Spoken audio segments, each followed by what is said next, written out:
उनको लगता है कुछ वर्षों के बाद, 10 साल बाद, 20 साल बाद, कभी 6 महीने बाद विवाह होके आती है और उनको लगता है कि अब हमारे पति जैसे पहले थे अब वैसे नहीं है। लगता है ना सभी को? हाँ बोलो, लगता है ना? ये इसलिए लगता है और ये पाठ ये शक्ति देता है, ये केवल नहीं रहा जैसा वो पहले था। हमारे बच्चे वैसे नहीं है जैसे पहले हुआ करते थे। अब जैसे बच्चे बड़े हो जाते हैं तो सारी माएं कहती जब ये छोटा था तब अलग था, बड़ा हो गया तो ऐसा हो गया। हमारे जीवन में हम सबको लगता है कि हमने कोई चीज खो दी, कोई चीज हमसे गुम हो गई। हमारे बच्चों का व्यवहार अलग है, हमारे पतियों का व्यवहार अलग है, हमारे भाइयों का व्यवहार अलग है। इस पाठ में वो शक्ति है कि आपके जीवन से गेम भी खो जाता है। कई बार ऐसा होता है हमारे जीवन में अलग अलग प्रकार से हमको लगता है कि कुछ चीजें खो गई।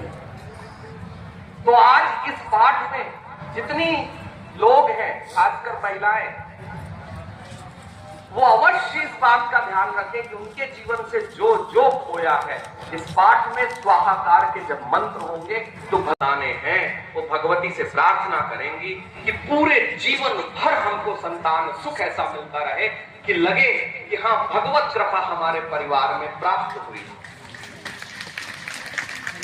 अगर संतान सुख है तो जीवन में सब कुछ है, सब कुछ है।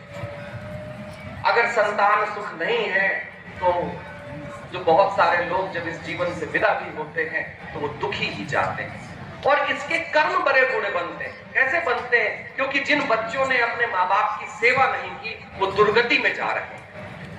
तो आपको तो अपने संतानों के लिए प्रार्थना करनी है कि इनकी दुर्गति नहीं हो, लेकिन कैसे नहीं हो? कि उनके कर्म बुरे नहीं होने चाहिए।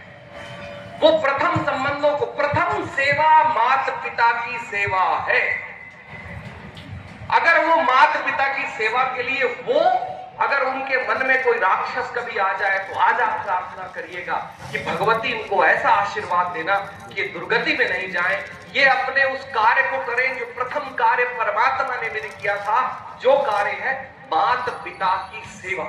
यही संतान सुख है। अगर माता पिता की सेवा हमारे परिवारों में चल रही है तो सबसे बड़ा सुख हमारे समाज में है, हमारे घर में है, हमारे परिवार में। तो 10वां अध्याय है खोए हुए को पाने का, संतान सुख को मांगने का और ये भी मांगने का जो पुरुष वर्ग है कि जो हमारी अंतर शक्ति गई है वो सारी शक्तियों को हमारे पास ले आ। जो जो हमसे दिख रहा है उसको हमारे पास ले आ, हमारी गलतियों को क्षमा कर और हमारे जीवन में